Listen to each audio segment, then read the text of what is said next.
Hi, and welcome to Jack at the Movies. I'm your host, Jack Heim, and today I'm going to be talking about the Indiana Jones and Temple of Doom fight sequence between Indiana Jones and Pat Roach. Pat Roach played a villain in all three Indiana Jones movies. In Raiders, he was two bad guys, including the German mechanic who beat the living crap out of Indy before he got his comeuppance. And in Temple of Doom, he got more screen time footage in the film as a heavy bad guy for Molaram. And they have a big fight on top of a conveyor belt in the mine. This whole movie and whole sequence is one of my favorite sequences, beside the minecart sequence, which is an iconic sequence overall in the whole trilogy. But not to go over explanatory on the scene, I'm going to talk about the plot, the beginning, and then we're going to go into the scene.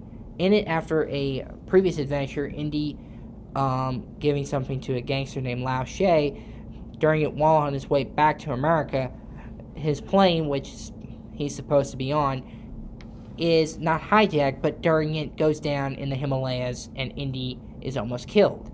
During it, while escaping on a raft, ends up in India, and during it, Indy goes on a quest to retrieve 3 Shankara stones and bring them back to the people in this village, and also bring back their kids who have been taken by the Kali cult.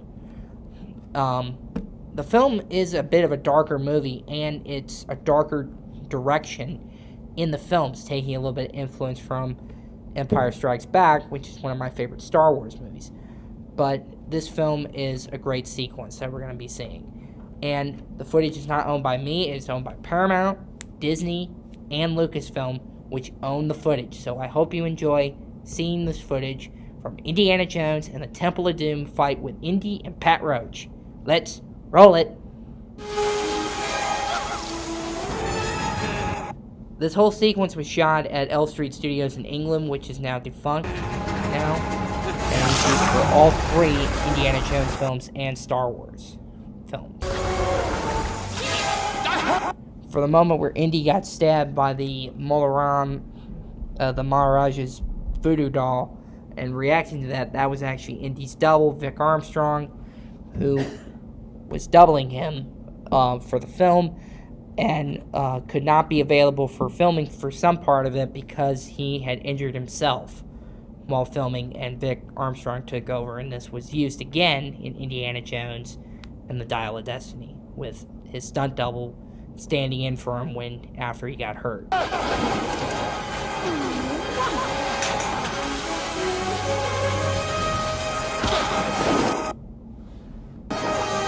For some of this, Indy's reacting because of the voodoo doll to the rock fight. Another special thing that happens in the old serial films. Oh, Indy's scared. Oh my god. Actually scared for him. And go around making a move, boy. I enjoy the use of suspense by both director Steven Spielberg and the score by John Williams, and seeing Ke Huy Quan, who is now an Oscar winner actor, actually doing a little bit of action as himself when this was his first movie that he did.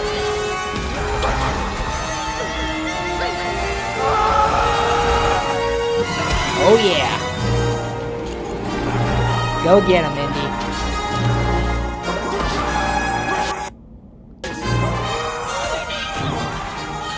And Indy's actually doing that person for some parts with close-ups, tight shots, but for the faraway shots, it's a stunt.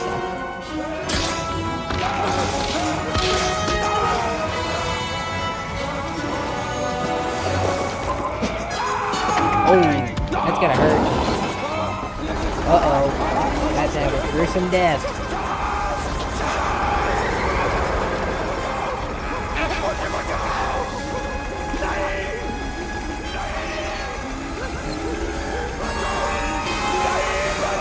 Ooh. That was a bit gruesome death. That death did scare the crap out of me when I was a little kid, but I am still a fan of Indiana Jones, and this was a great sequence overall, but I'm still enjoying it, and I'm so excited.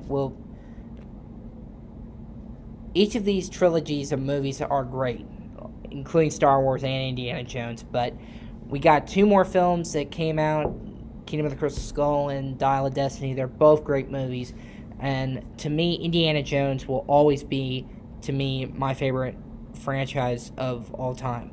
Even though we have the MCU and all that other stuff that's going on, I think Indiana Jones does not need a reboot or a new actor taking over the role. So I'm excited that Harrison's doing it one last time in Indiana Jones and the Dial of Destiny.